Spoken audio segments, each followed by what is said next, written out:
नमस्ते बच्चों, स्वागत है आपका एसएसएलसी तृतीय भाषा हिंदी के वीडियो पार्ट में। मैं हूं डॉक्टर शिल्पा चरंती मठ, गवर्नमेंट हाई स्कूल हथरवाड़, जिला चिकोड़ी में हिंदी पढ़ाती हूं। अब तक मैंने आपको 2 अंक, 3 अंक, 4 अंक के प्रश्नों को मेमोरी टेक्निक के जरिए किस प्रकार याद रखा जा सकता है इसके बारे में बताया है। आज मैं आपको कन्नड़ में अनुवाद या फिर मातृभाषा में अनुवाद कीजिए इस प्रश्न के बारे में बताने वाली हूँ। प्रश्न पत्रिका में 33rd क्वेश्चन, 33वां प्रश्न हमारा कन्नड़ में अनुवाद कीजिए। इस प्रश्न को 3 अंकों के लिए जो प्रश्नोत्तर पूछते हैं उसी में जोड़ा गया है इस बार। उसमें 3 अंकों के प्रश्न में आखिर का प्रश्न होता है कन्नड़ में अनुवाद कीजिए।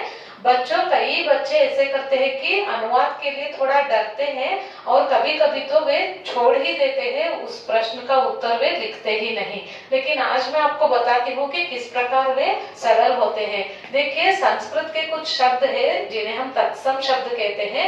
इन शब्दों के इस्तेमाल करते हुए प्रश्नों को प्रश्न पत्रिका में दिए जाते हैं कि तत्सम शब्द वाले वाक्य वहां पर होते हैं जो हिंदी और कन्नड़ में दोनों भाषाओं में उन्हीं शब्दों का इस्तेमाल करते हैं। कुछ उदाहरणों को हम देखेंगे, कितना आसान है।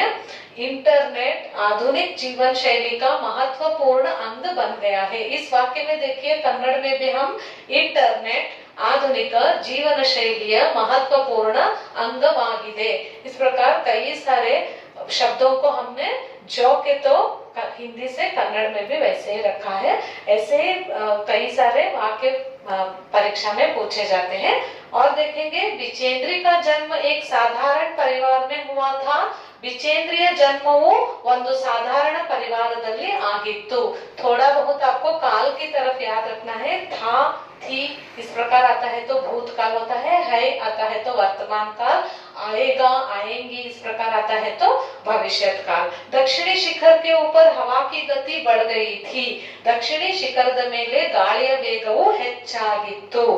जगनमोहन राजमहल का पुरातत्व वस्तु संग्रहालय अत्यंत आकर्षणीय है। देखिए बच्चों, कई सारे शब्द ऐसे ही है। जगनमोहन ಅರಮನೆಯ पुरातत्व वस्तु संग्रहालयವು अत्यंत आकर्षणीयवाಗಿದೆ है वर्तमान काल। वचनकार बसवಣ್ಣ क्रांतिकारी समाज सुधारक थे।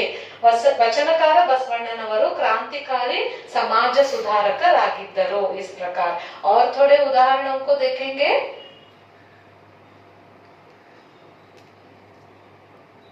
देखिए, बसंत और प्रताप गरीब थे। बसंत ಮತ್ತು ಪ್ರತಾಪ ಬಡವರಾಗಿದ್ದರು।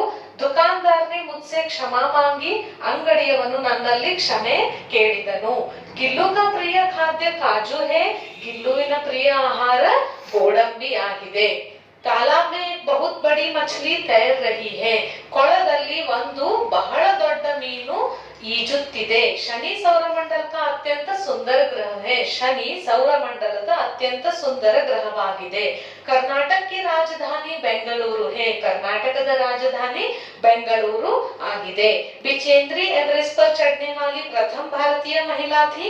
ಬಿಚೇಂದ್ರಿ ಪಾಲ್ ಎವರೆಸ್ಟಿನ ಮೇಲೆ ಏರಿದಂತಹ ಪ್ರಥಮ ಭಾರತೀಯ ಮಹಿಳೆಯಾಗಿದ್ದರು। पूर्वोत्तर भारत में सिंगफो आदिवासी बसते थे। पूर्वोत्तर ಭಾರತದಲ್ಲಿ सिंगफो आदिवासिಗಳು ವಾಸಿಸುತ್ತಿದ್ದರು। इस प्रकार, लेकिन बच्चों इस बार हमारे लिए परीक्षा में 3 वाक्य एक साथ देने वाले हैं। थोड़ा बहुत पैटर्न में बदलाव आया है, इसलिए मैंने एक और उदाहरण आपके लिए लिया है यहाँ पर। जैसे कि किसी भी एक पाठ से 3 वाक्य जो सरल है, उन 3 वाक्यों को आपके लिए दिए जाएंगे। इस प्रकार एक एक वाक्य नहीं दिए जाएंगे। तब आप किस प्रकार कर सकते हैं, उसी प्रकार एक एक वाक्य को आपको करना है। देखिए, प्रकृति ने इस ग्रह के गले में खूबसूरत हार डाला है। ಪ್ರಕೃತಿಯು ಈ ಗ್ರಹದ ಕೊರಳಲ್ಲಿ ಸುಂದರವಾದ ಮಾಲೆಯನ್ನು ಹಾಕಿದೆ। शनि के इन वलयों ने इस ग्रह को सौरमंडल का सबसे सुंदर एवं मनोहर ग्रह बनाया है। ಶನಿಯ ಈ ವಲಯಗಳು ಈ ಗ್ರಹವನ್ನು ಸೌರಮಂಡಲದ ಎಲ್ಲಕ್ಕಿಂತ ಸುಂದರವಾದಂತಹ ಮತ್ತು ಮನೋಹರ ಗ್ರಹವನ್ನಾಗಿ ಮಾಡಿವೆ। वस्तुतः शनि सौरमंडल का सर्वाधिक सुंदर ग्रह है। वास्तवವಾಗಿ शनि सौरमंडलದ सर्वाधिक सुंदर ग्रहवाಗಿದೆ। इस प्रकार कुछ व्यत्यास नहीं है, लेकिन आपको जानना है कि प्रश्न इस प्रकार आएंगे। अब हम एक और में बात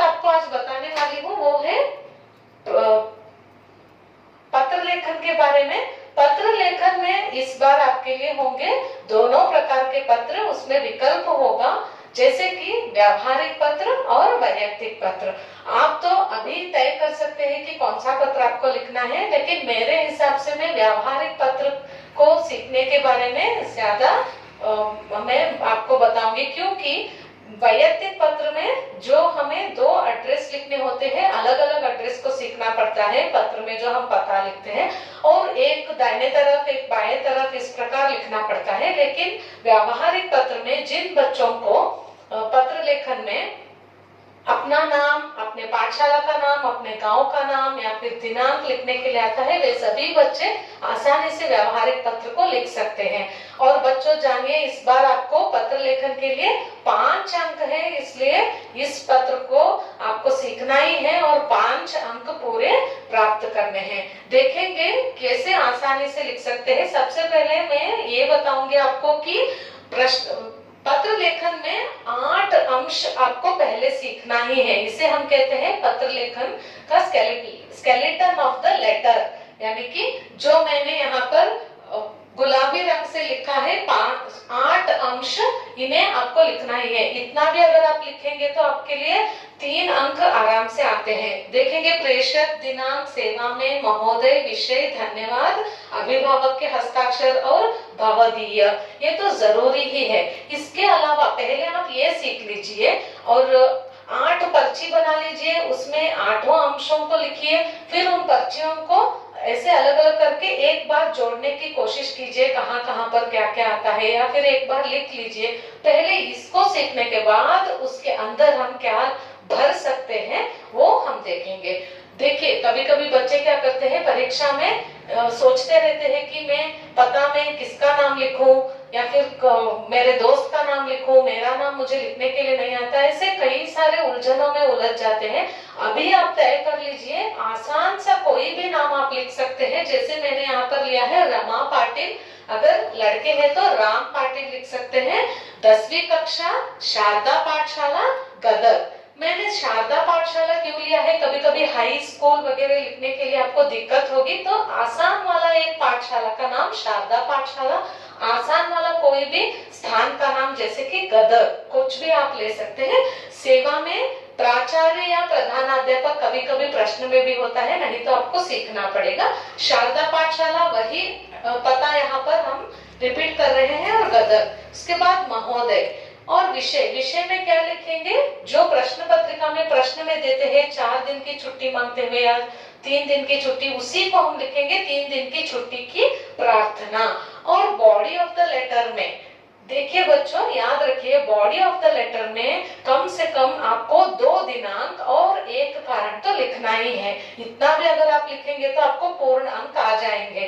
तो कारण हमारे लिए 3 हो सकते हैं, एक बहन की शादी, एक भाई की शादी, या फिर अस्वस्थता के कारण। अगर प्रश्न में ही देते हैं तो उसी कारण को हम लिखेंगे। अब मैं वाक्य के रूप में बताती हूँ, एकदम सरल, सिर्फ एक वाक्य। उपर्युक्त विषय से संबंधित मैं आपसे विनती करती हूँ कि मुझे अपने भाई की शादी में जाने के लिए दिनांक डैश से दिनांक डैश तक 3 दिन की छुट्टी देने की कृपा करें। सिर्फ एक वाक्य, इतना भी अगर आप लिखेंगे तो आसानी से आपको अंक मिल जाएंगे। उसके बाद धन्यवाद लिखना जरूरी है, और इस तरफ अभिभावक के हस्ताक्षर, और यहाँ पर भवदीय, ये बहुत आसान है। आपकी आज्ञाकारी छात्रा, ये थोड़ा दीर्घ हो जाएगा, भवदीय। और नाम कौन सा लिखना है, पत्र को किस नाम से हम प्रारंभ करते हैं उसी नाम से हमें अंत भी करना होता है। तो मैं तो इसी पत्र लेखन को सीखने की सलाह दूंगी, ये थोड़ा आसान है आपके लिए। आप वैयक्तिक पत्र भी सीखकर लिख सकते हैं, कोई भी एक पत्र आपको लिखना है। ओके बच्चों, मैं आशा करती हूँ पूरे के पूरे अंक आपके लिए अनुवाद और पत्र लेखन के लिए मिले।